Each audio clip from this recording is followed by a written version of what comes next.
ขอนิมนต์พระภิกษุสงฆ์สามเณรเจริญพรแม่ชีโยคีนั่งคุกเข่าพนมมือ Please everyone, kneel and clasp your hands together.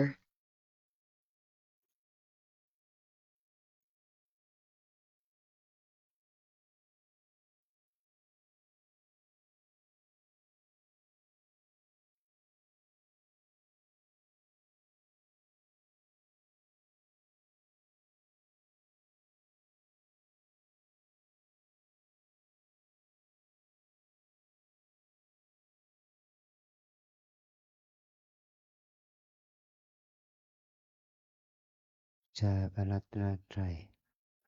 อิมินาสการเรนะอิมินาสการเรนะ พุทธังอภิปูชยามะพุทธังอภิปูชยามะ อิมินาสการเรนะ อิมินาสการเรนะ ธัมมังอภิปูชยามะ ธัมมังอภิปูชยามะ อิมินาสการเรนะ อิมินาสการเรนะ อภิปูชยามะ สังฆังอภิปูชยามะ อะระหังสัมมาสัมพุทโธภควา อะระหังสัมมา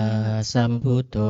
ภะคะวา ทังภควันตังอภิวาเท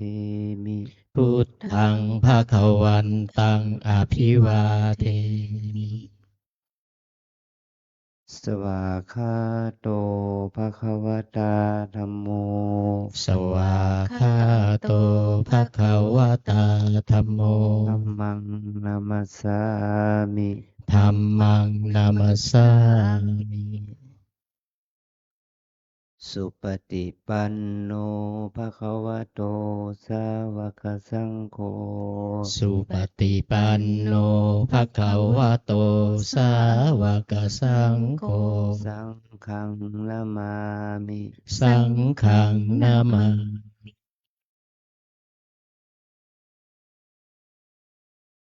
อันธรรมยังพุทธัสสะภควโต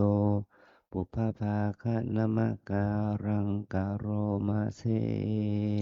นะโมตัสสะภะคะวะโตอะระหะโตสัมมาสัมพุทธัสสะนะโมตัสสะภะคะวะโตอะระหะโตสัมมาสัมพุทธัสสะนะโมตัสสะภะคะวะโตอะระหะโตสัมมาสัมพุทธัสสะอัญชรีวันทาอภิวาทอัญชรีวันทาอภิวาทอัญชรีวันทาอภิวาทอัญชรีวันทาอัญชรี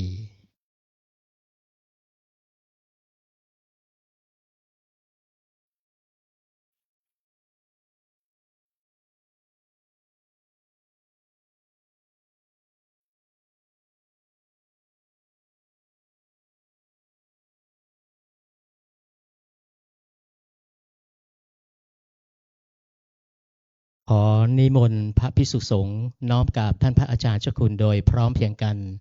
สามเณรแม่ชีโยคีขอให้น้อมกราบทีหลังอัญชรีวันทาอภิวาท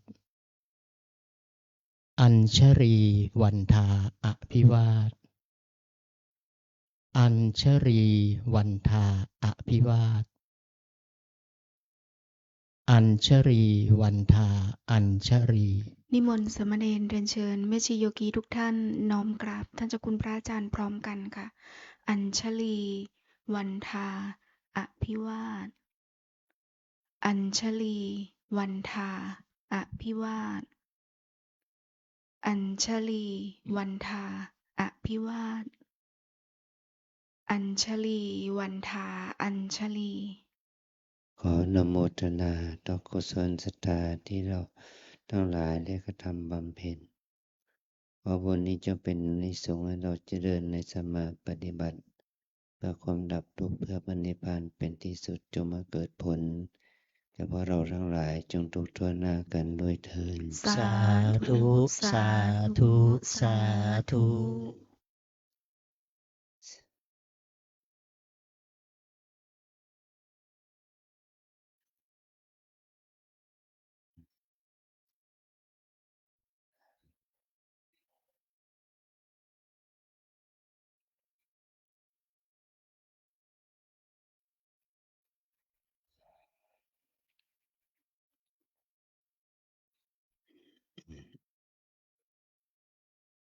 วันนี้เป็น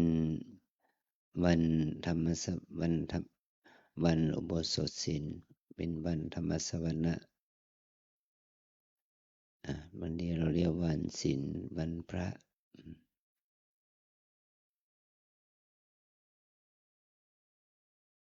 เดี๋ยวแต่เราจะเรียก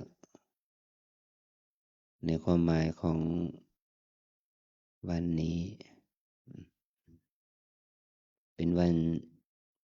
สิ้นเดือนของปีของการนับแบบจันทรคตินี่วันพรุ่งนี้ก็จะเป็นขึ้น1ค่ำเดือน6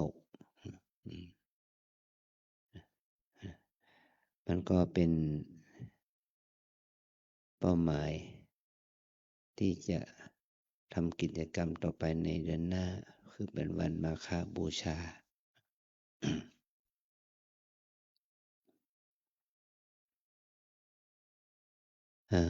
การนับวันพระ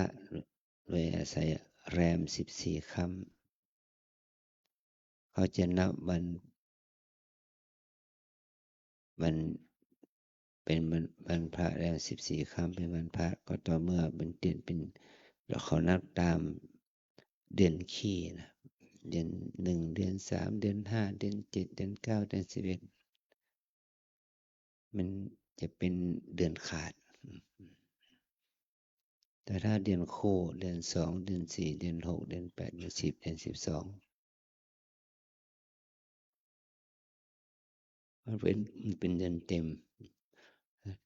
เป็นวันพระแรม15ค่ำ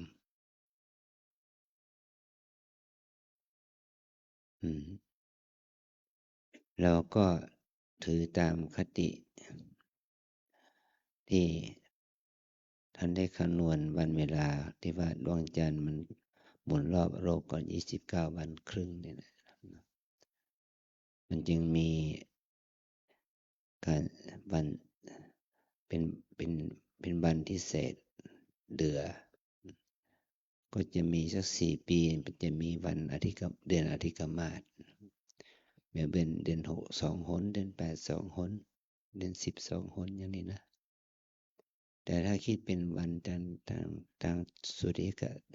ริยคติมันก็12เดือนนั่นแหละ365วัน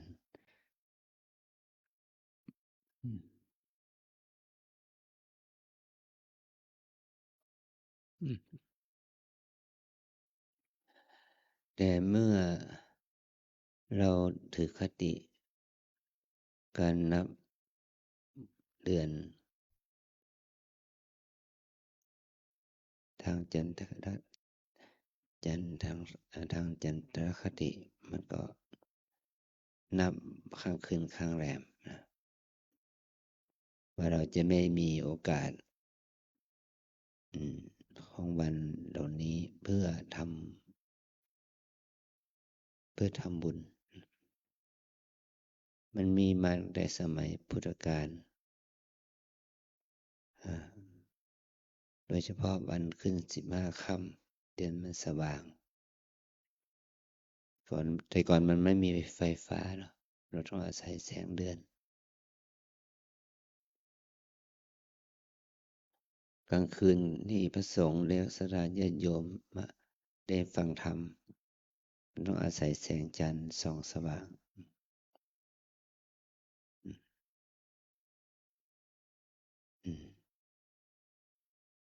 เราก็เอาวันเวลาที่มีอยู่ทั้งกลางวันและกลางคืน เอามาทำกิจกรรมมาปฏิบัติมาภาวนา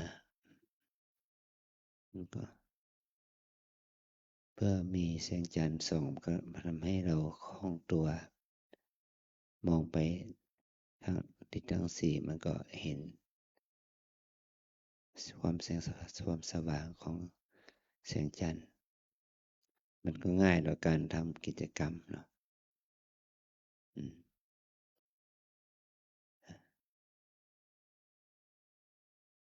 แม้แต่การประสูติตรัสรู้และปรินิพพานของพระสัมมาสัมพุทธเจ้าก็ยังเกี่ยวเนื่องกับเดือนขึ้นเดือ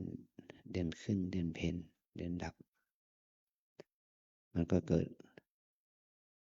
ผลที่จะทำให้เราได้ดูได้ง่าย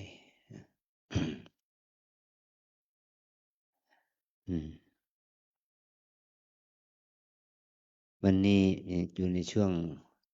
วันตรุษจีนนะเป็นวันที่พี่น้องชาวจีนได้เห็นความสำคัญที่จะเป็นวันครอบครัวกลับไปบ้านเขาก็มีการปิดงานปิดอะไรให้โดยอาศัยวันปีใหม่นะวันที่เราถือว่าวันนี้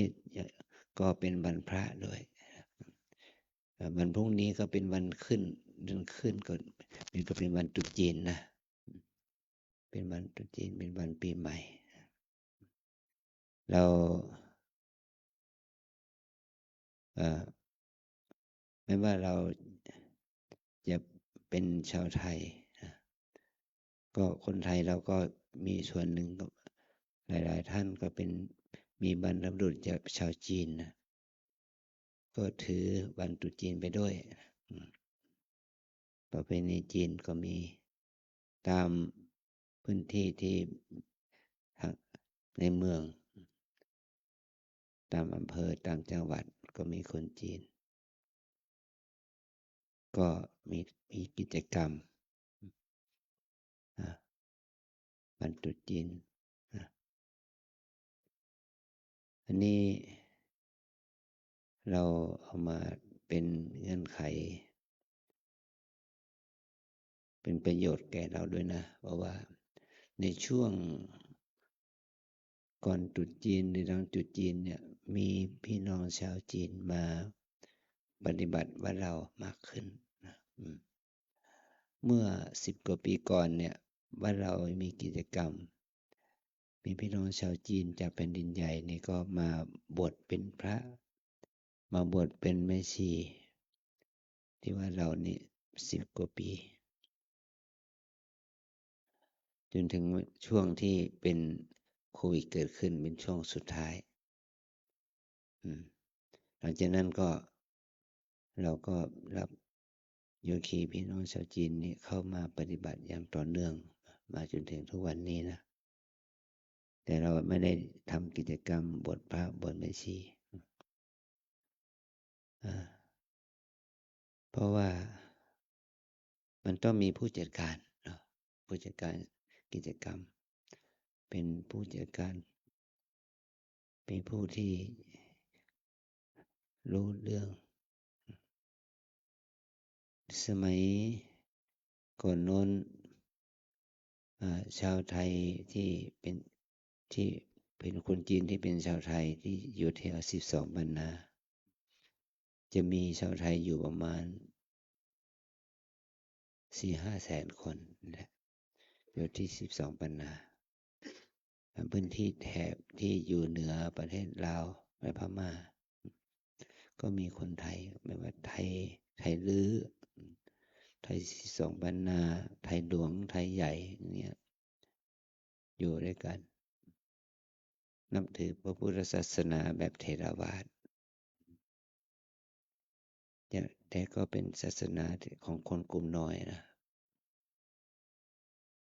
พี่น้องชาวพุทธที่อยู่เมืองจีนที่เป็นมหายานและเป็นวัชรยาน ก็เห็นว่าจะทำกิจกรรมส่งเสริมให้ชาวจีนเป็นคนที่เป็นคนหมู่ใหญ่เนี่ยมาอุปถัมภ์งานพระศาสนา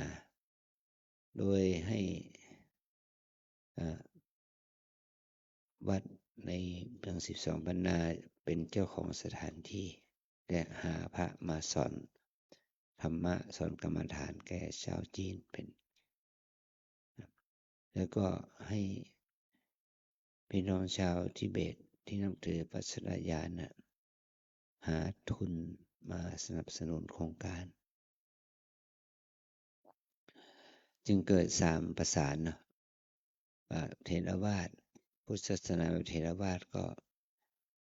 ให้สถานที่ให้วัดเป็นที่ปฏิบัติพี่น้องชาวมหายานก็เอาคนชายหญิงมาปฏิบัติมาบวชพี่น้องชาวทิเบตวัชรยานก็หาทุนอุปถัมภ์เขาทำที่เมืองจีนนั้นประมาณ 5-6 ปีเสียแล้วก็เขาขออาจารย์ไปช่วยสอนอาจารย์นี่ก็เลยไปสอนอยู่3 ปีมีคนมาปฏิบัติมากขึ้นตั้งแต่30-40 คนมาเป็น70-80 คนมาจนถึงเป็นจำนวน100 กว่าคนนะเมื่อเข้าสู่ปีที่3นะเพราะฉะนั้นก็เอามาจัดที่บ้านเรานะเอามาจัดที่บ้านเราจัดได้10 ปีก็ก่อให้เกิดเหตุการณ์ที่ว่าเกิดโควิดอันแหละเราถือว่าการเผยแพร่พระศาสนามันมีประโยชน์นะมันมีประโยชน์แล้วก็ถือว่าเอาวันหยุดนะช่วงตรุษจีนเนี่ยมาปฏิบัติธรรมมาบวช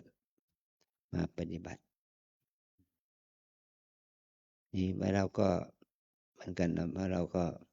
คนไทยเราก็ถือว่าในช่วงเดือนมีนาเมษาพฤษภาก็เป็นช่วงปิดเทอมของเยาวชนก็เปิดให้เด็กเยาวชนชายหญิงมาบวชพระบวชสามเณรบวชศิรเจนีบวชชีในช่วงปิดเทอมนั่นแหละเป็นช่วงซัมเมอร์นะแล้วก็มีกิจกรรมเพื่อประชาชนเป็นและเยาวชนชายหญิงนั้นแต่ส่วนมากก็เอาเยาวชนนะได้มาปฏิบัติเป็นโครงการบวชพระฤดูร้อนนะถ้าเป็นผู้ใหญ่ก็มาบวชเป็นพระภิกษุเป็นเด็กก็มาบวชเป็นสามเณรเนี่ยแต่ว่ามันอากาศมันร้อนนะหรือว่าพระฤดูร้อนเนี่ยซัมเมอร์พระฤดูร้อนอากาศมันร้อนแต่ในช่วงนี้เดี๋ยวเรายังได้อากาศเย็นเนาะอากาศเย็นตอนกลางวันก็อากาศจะอบอุ่นหน่อยร้อนขึ้นมาหน่อยเนี่ยถ้าตอนค่ำตอนเช้าเราก็ได้อากาศเย็นเนี่ยได้อุตุสัปปายะ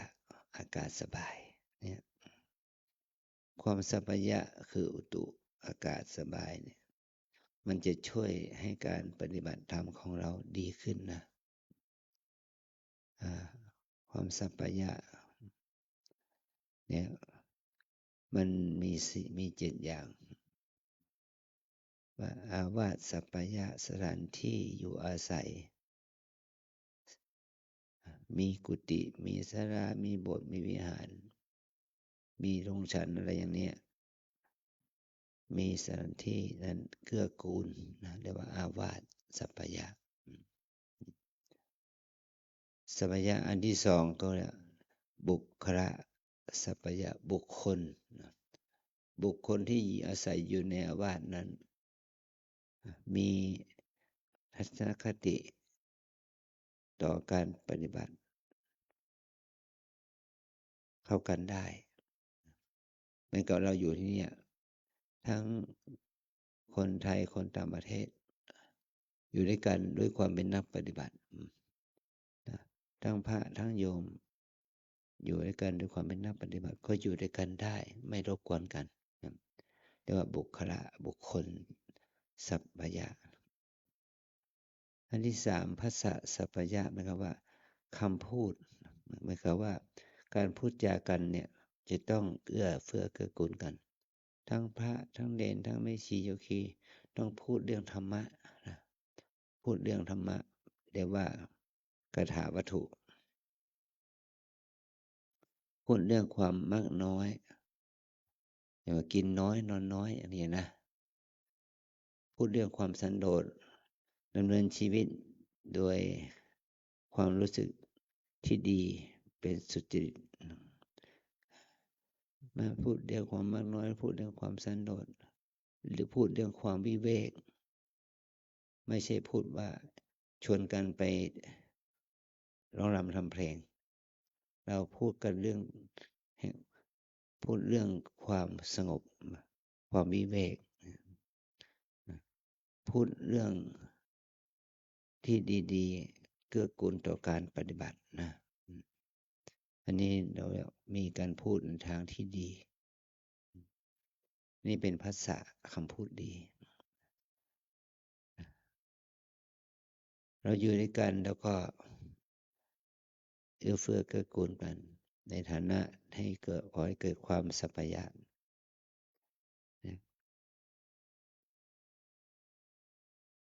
ที่เราเรียกว่าอุตุสัพพยะอากาศสบายแล้วก็โคจรสัพพยะสถานที่โคจรหมายความว่าสถานที่ออกรับอาหารหาอาหารมาโคฉันมันเกื้อกูลนะต่อการที่เราจะแสวงหาอาหารได้ด้วยง่าย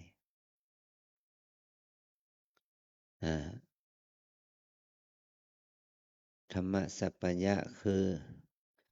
หลักปฏิบัติที่เราใช้ปฏิบัติก็เกื้อกูลเราอาศัยการเจริญสติปัฏฐาน4เหมือนกันว่าเรานี่มี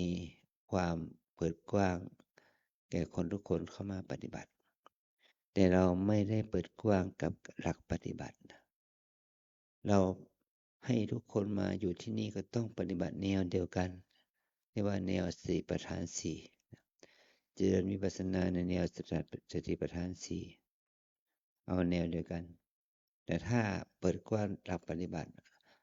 ตามแต่ฉันชอบมันก็ก่อให้เกิดความหลากหลายของกันมันก็ก่อให้เกิดความถกเถียงกันว่าของฉันดีของฉันไม่ดีอย่างนี้นะมันจะก่อให้เกิดความแตกแยกกันแนวของเราจึงให้ทุกคนมาเข้ามาปฏิบัติที่นี่ให้ปฏิบัติในแนวเดียวกันนะอันนี้คือความก่อให้เกิดความสามัคคีเอื้อเฟื้อเกื้อกูลกันนะเราทำกิจกรรมคล้ายๆกันตื่นเช้าแล้วก็ทำวัดเสร็จแล้วก็ฉันเช้าพร้อมกันไม่ได้ไปหาอาหารที่ตนเองชอบมาฉันแต่เรามาอยู่ที่นี่เพื่อไม่ใช่ว่าเราจะต้องได้อาหารหลากหลายเราได้อาหารจากหม้อเดียวกันเนาะก็ทำให้ได้อาหารเหมือนกัน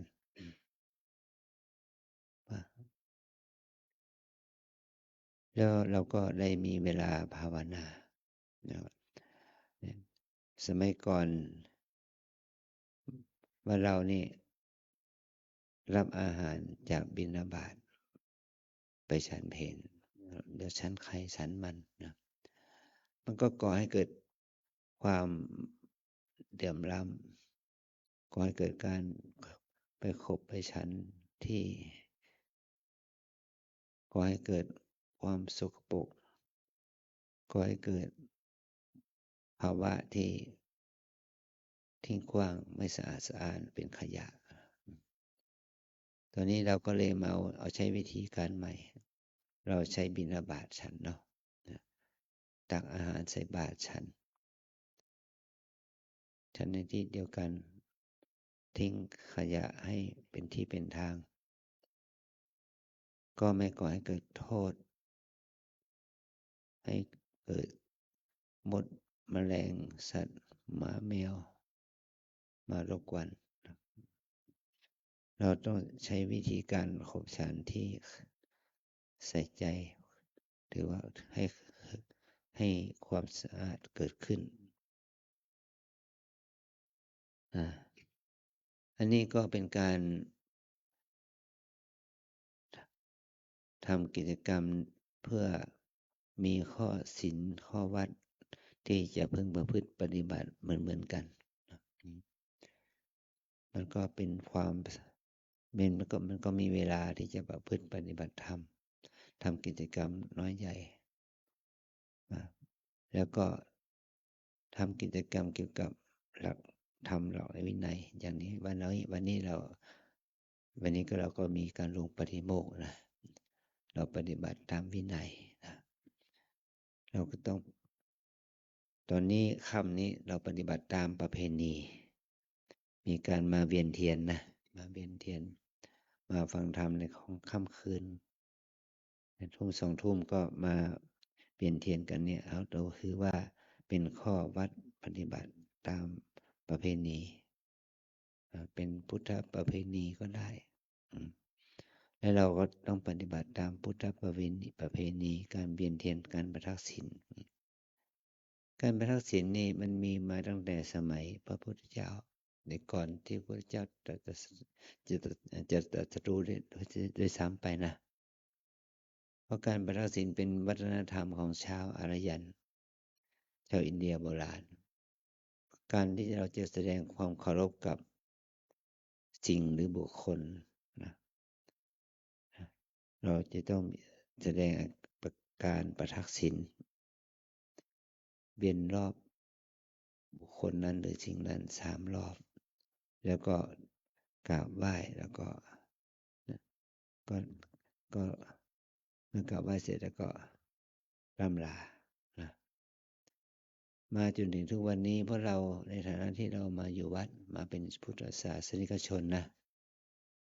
เราก็เลยทำพิธีกิจกรรมเหล่านี้แต่เราทำเป็นประเพณีไป8 ค่ำ15 ค่ำเราก็ทำพิธีเวียนเทียนประทักษิณนะ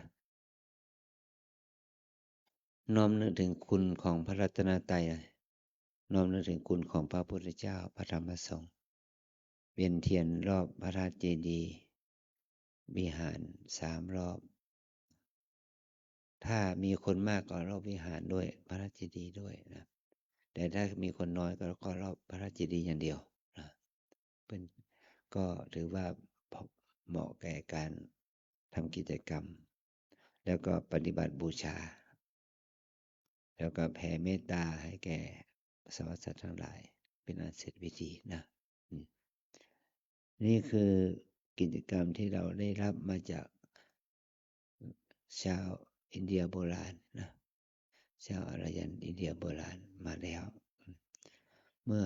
ชาวพุทธเรารับกิจกรรมนี้มาแล้วก็มันเป็นวัฒนธรรมที่บัณฑิตเขาท่านสรรเสริญนะเมื่อพระพุทธเจ้าอุบัติสั่งสอนก็เกิดชาวพุทธที่เป็นภิกษุ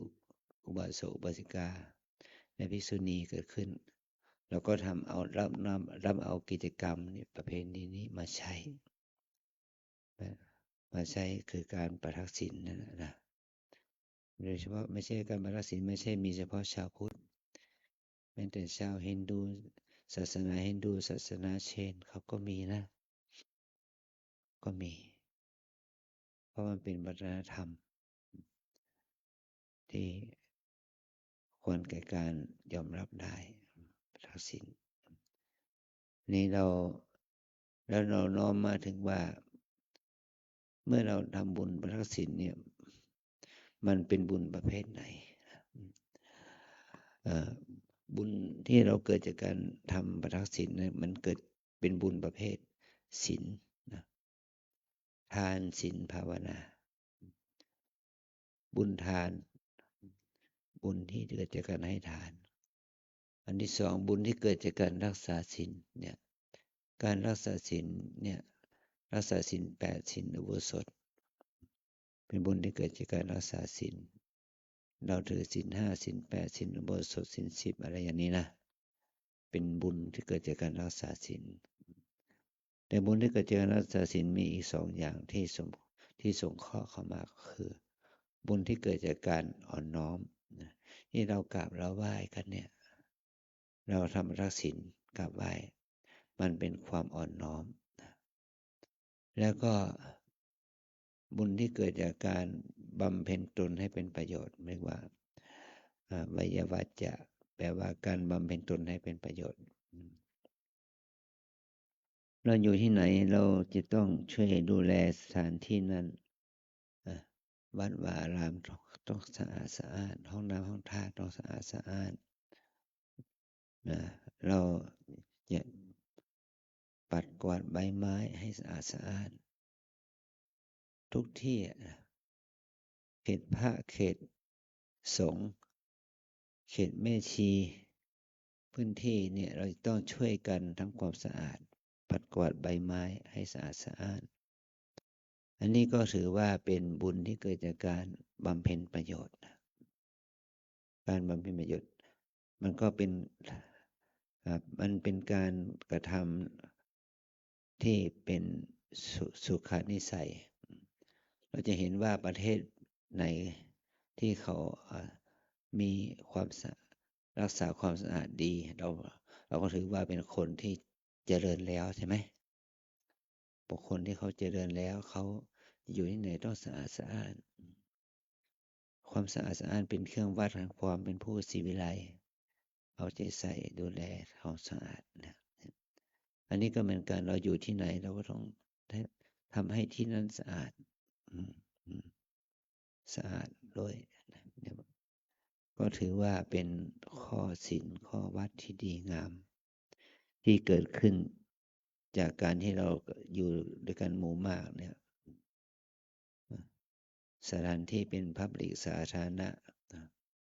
จะต้องสะอาดเนี่ยเป็นอาคารสถานที่เครื่องใช้ไม้สอยก็ต้องสะอาด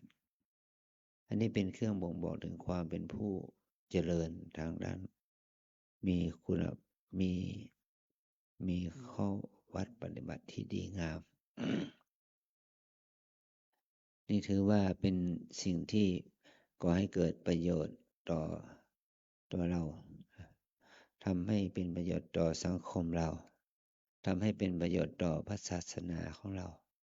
ทำให้ประเทศชาติบ้านเมืองเราได้รับการยอมรับ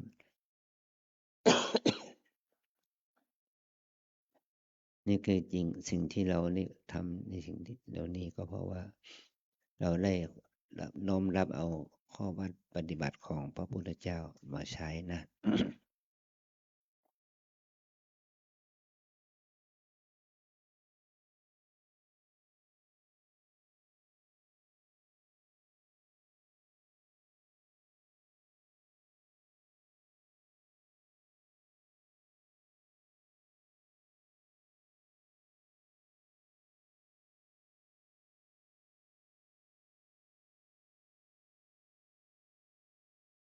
อืม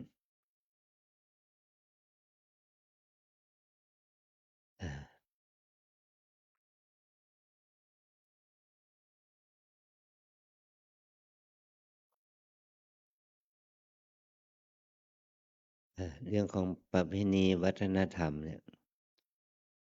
ถ้าเราศึกษาให้ดีแล้วมันไม่ใช่เป็นสิ่งที่ทุกคนทั้งหลายที่มีปัญญาจะตำหนิคนที่เขาเป็นปัญญาชนเป็นคนที่มีความรู้เขาสรรเสริญว่ามีคุณสมบัติของผู้ดี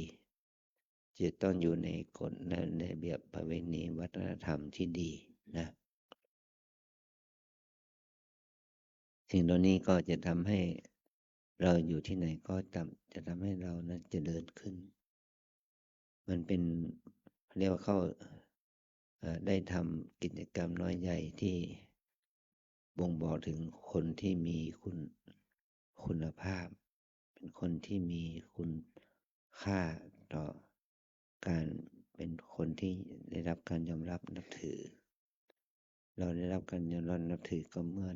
เราทำอะไรก็ทำให้คนอื่นสบายใจ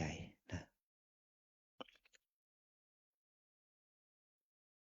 ขออนุโมทนาความดีที่เราทำนะวันนี้ก็มีเมื่อวานเนี่ยลูกคุณโยมมรวันเกษศีลพร้อมด้วยลูกชายและครอบครัวได้เอานำปานะนมกล่องวิตามิลมาถวายให้แก่พวกเรานะให้แก่โยคีเราได้ขบฉันได้ดื่มในค่ำคืนเนี่ยได้แก่ครอบครัวนี้ได้ทำความดีทำบุญนี้มาเป็น20 กว่าปีมาแล้วมาที่ว่าเรานะทุกวันพระโยมจะเอานมกล่องที่เป็นวิตามิลนะมาถวายแก่พระภิกษุสามเณรและแม่ชีโยคีเราทุกครั้งไปเราต้องขออนุโมทนากับเจ้าภาพญาติโยมที่ได้ถวายน้ำปานะแต่ก่อนนี้เราก็มีสวยดอกไม้อาศัยอุบาสกอุบาสิกาที่มานอนวัดทำสวยดอกไม้มาถวายพระเนรได้เวียนเทียน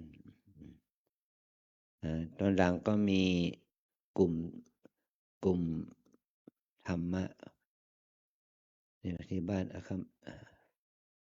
ที่เขารวมกลุ่มกันเขาเอาดอกไม้มาถวายเราทุกวันโกนวันพระนะมีดอกไม้มาถวายให้เราใช้สำหรับบูชาพระรัตนตรัยนะเราจึงขออนุโมทนาความดีของเขาที่เขานั้นให้ความศรัทธาต่อพระรัตนตรัยให้เรานั้นได้มี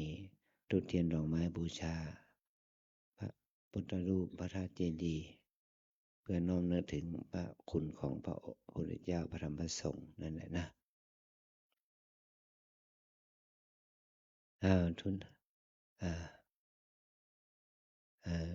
Good evening. Tonight we have ceremony for worship to the Tipa Gem. But today we do for progress wholesome mind. We do for improve the good merit for respect to the Tipa Gems by walking around stupa 3 rounds for respect to Buddha, our enlightened one, and Dhamma, our doctrine of Buddha teaching, and Sangha, the follower of the Buddha teaching. We do for progress our mind, for improve your insight, develop the wholesome mind for improve the great benefit insight by doing. We have ceremony for worship to Tipa Gem by 3 incense by the candle and flowers for respect to Buddha, Dhamma and Sangha by doing good training for worship our insight for right for pocket by practicing the ceremony, Vientian ceremony or Barakina ceremony we can do every day, but the special for ceremony we do for in Buddhist holy day or one pra ว่า Buddha Day นะวันพระ Buddhist Holiday or Bodhisattva Day the day of the Buddhist doing good for pocket for develop special insight for improve the look like holy day the day of the special day by doing we do for not for some things we do for develop insight for improve benefit of for improve discipline for develop the precept good action body action and speech action and improve our mind for develop wholesome mind by ceremony in this ceremony not from Thai people it from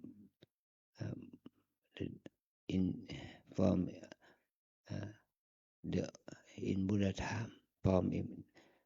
by doing by walking by respect to Buddha Dhamma and Sangha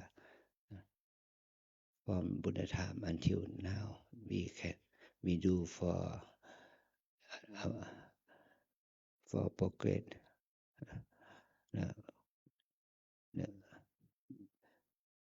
insight by doing good by aware and by observe our mind for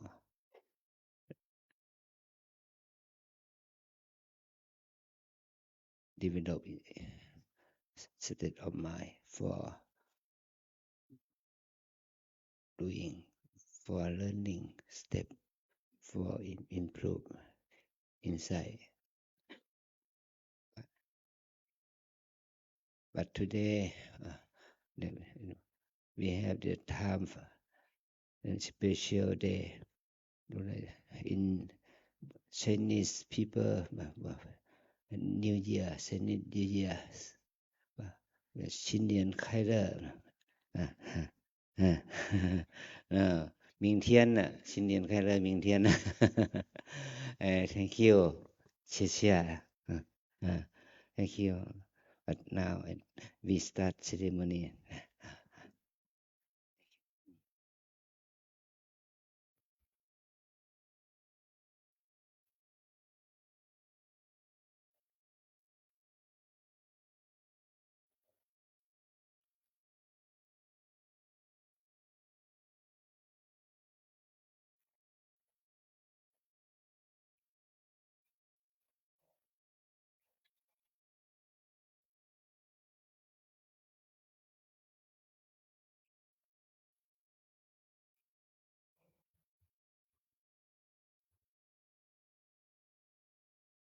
ขอนิมนต์พระภิกษุสงฆ์สามเณรเจริญพรแม่ชีโยคี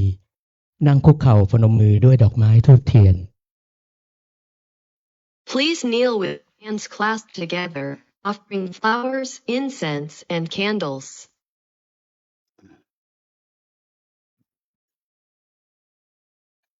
ว่าตามยะมัมหาโขมะยังยะมังหักโขมะยัง ภะคะวันตัง ภะคะวันตัง สรณังคตา สรณังคตา เราเป็นผู้ถึง เราเป็นผู้ถึง พระผู้มีพระภาคเจ้า พระผู้มีพระภาคเจ้า พระองค์ใด พระองค์ใด ว่าเป็นสรณะ ว่าเป็นสารณะ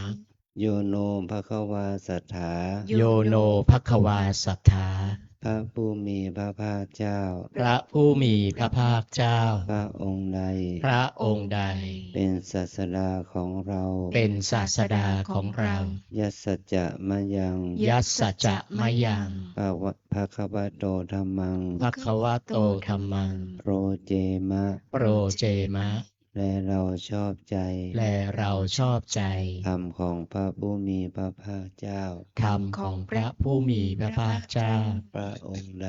พระองค์ใด อิเมหิ อิเมหิ สักการเรหิ สักการเรหิ ตังภควันตัง ตังภคะวันตัง สะธัมมัง สัทธัมมัง สะสังฆัง สัสังฆัง อภิปูชยามะ อภิปูชยามะ เราตั้งใจบูชา เราตั้งใจบูชา พระผู้มีพระภาคเจ้า พระผู้มีพระภาคเจ้า พระองค์นั้น พระองค์นั้น พร้อมทั้งพระธรรม พร้อมทั้งพระธรรม พร้อมทั้งพระสงฆ์ พร้อมทั้งพระสงฆ์ ด้วยเครื่องสักการะทั้งหลายเหล่านี้ ด้วยเครื่องสักการะทั้งหลายเหล่านี้ อะระหังสัมมาสัมพุทโธภควา อะระหังสัมมาสัมพุทโธภะคะวา พุทธังภควันตังอภิวาเท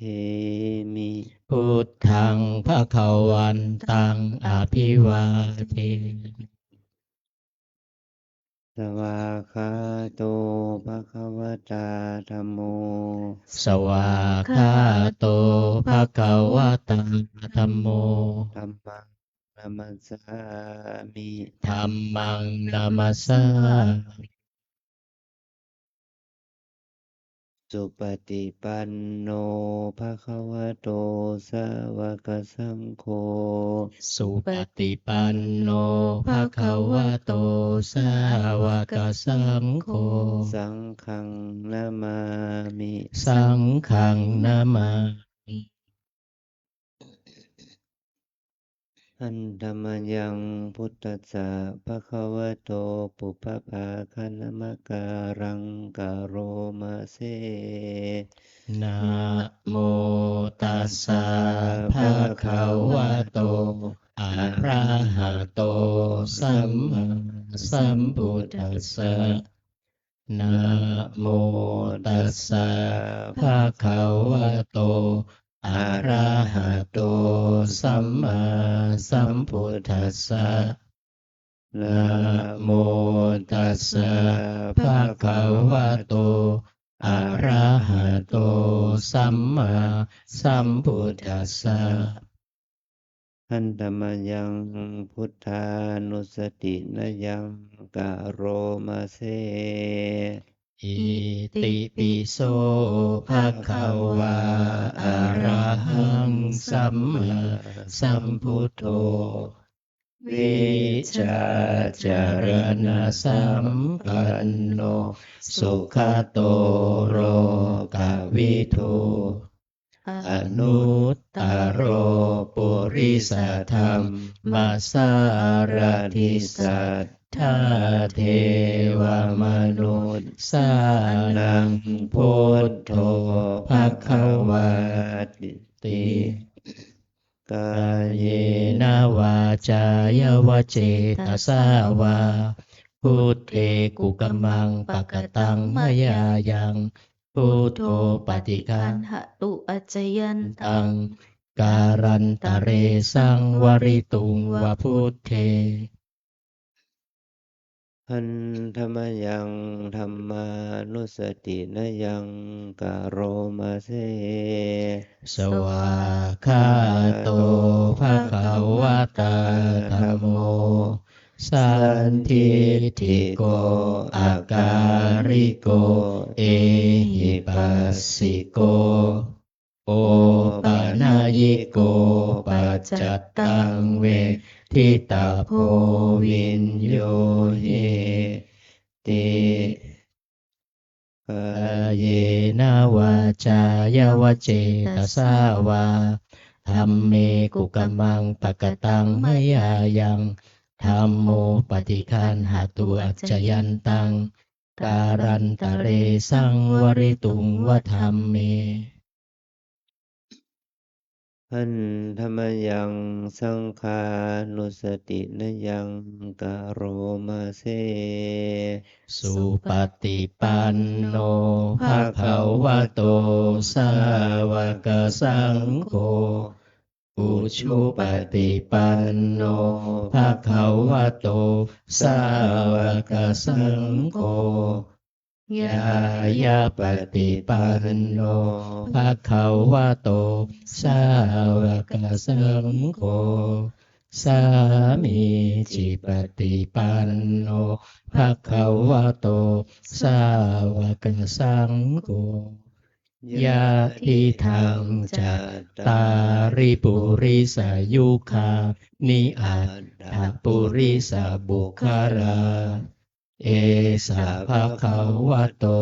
สาวกสังโฆอาหุนายโยปาหุนายโยทักขินายโยอัญชริการณิโย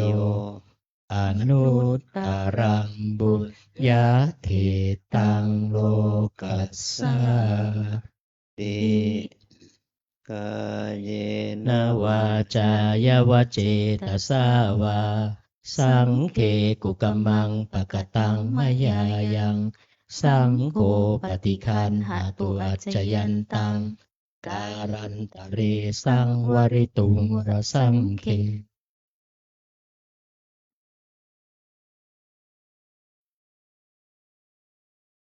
ค่ะตอนนี้ก็ขออนุญาตใช้เสียงนะคะตอนนี้ให้โยคีทุกท่านนะเดินไปฝั่งซ้ายมือแม่ชีนะคะจัดแถวเรียง4นะคะเว้นระยะห่างด้วยนะคะทุกท่านที่นั่งรอบพระเจดีย์ด้วยนะคะเดินไปฝั่งซ้ายมือแม่ชีเลยนะครับเราไปด้านหน้าที่วิหารหลวงพ่อตะโปเดินระหว่างแถวเดินสำหรับด้านแม่ชีนะคะต่อแถวท้ายสามเณรเข้าหาพระอาจารย์เลยต่อเทียนเลยนะครับ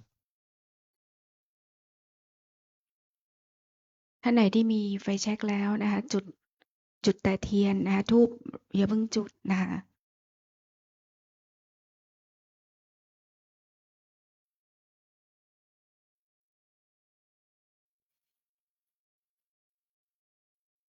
For the candle procession, we will walk in lines of 4 people each. During the procession, please light only the candles first, do not light the incense yet. When a candle goes out, do not stop the line to relight it, otherwise the procession will stop. Please continue walking. Thank you.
शरणं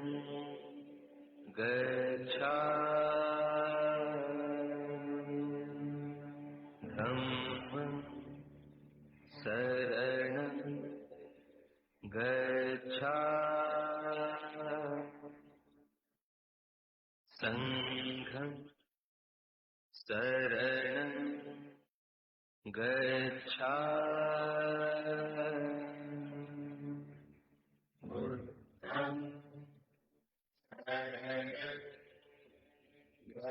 शरणं गच्छामि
สำหรับรอบนี้ครบ3 รอบแล้วนะครับ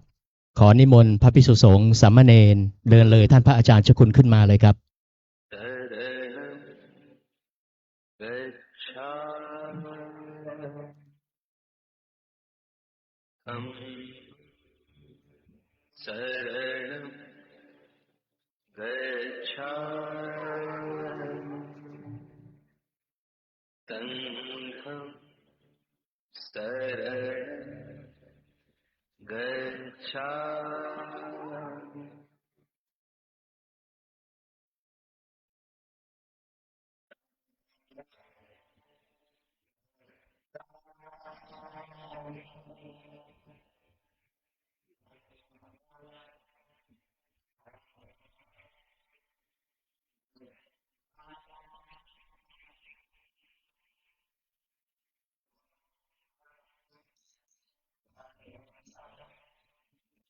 สำหรับพระภิกษุสงฆ์และโยคีหลังจากวางดอกไม้ธูปเทียนเสร็จแล้ว ยังไม่อนุญาตให้กลับเข้าที่พักนะครับ ขอนิมนต์กลับไปนั่งที่เดิมในวิหาร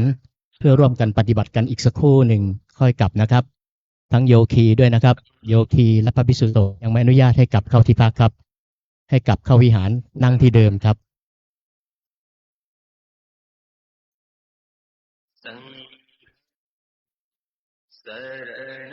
ค่ะโยคีท่านที่เดินแถวตรงบริเวณท้ายนะให้เดินขึ้นมาด้านหน้าเลยนะคะมาร่วมอธิษฐานจุดเทียนกับท่านเจ้าคุณพระอาจารย์ก่อนนะคะณจุดบริเวณรอยพระพุทธบาทนะคะเดินขึ้นมาเลยนะคะ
สังสรชา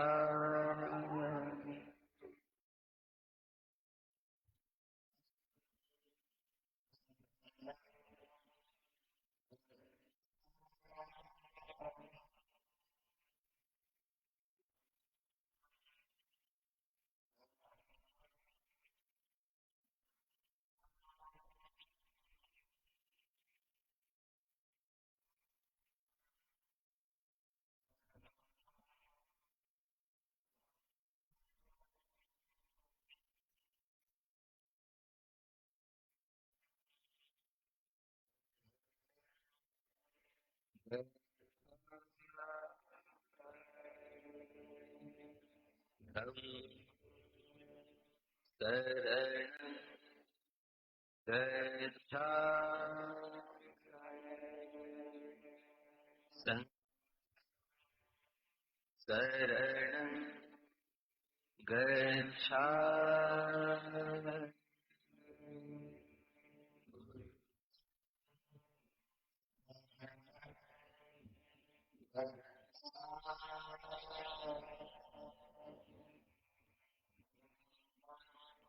ตอนนี้ท่านเจ้าคุณพระอาจารย์ก็ได้จุดประทีปนะคะเพื่อเป็นพุทธบูชาธรรมบูชาสังฆบูชาและรอยบริเวณจุดพระพุทธบาทนะรอยพระพุทธบาทเสร็จเป็นที่เรียบร้อยแล้วนะคะต่อไปจะมีแนวให้โยคีนะคะอธิษฐานจิตของใครของมันนะคะแยกธูปนะคะจุดเทียนนะตรงบริเวณพระเจดีย์นะสรุปเจดีย์